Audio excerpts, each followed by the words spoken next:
You are watching my YouTube channel broiler poultry. जैसा कि आप देख सकते हैं वीडियो के अंदर ब्रायलर बर्ड्स कितना एंजॉय फील कर रहे हैं। ये आज हमारा ब्रायलर बर्ड जो हो गया, ये आज 12 डेज़ ओल्ड का बर्ड है, ब्रायलर बर्ड है हमारा।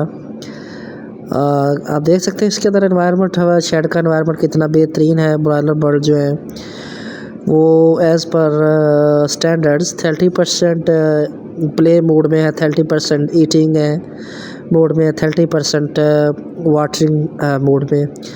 Thanks for like share subscribe.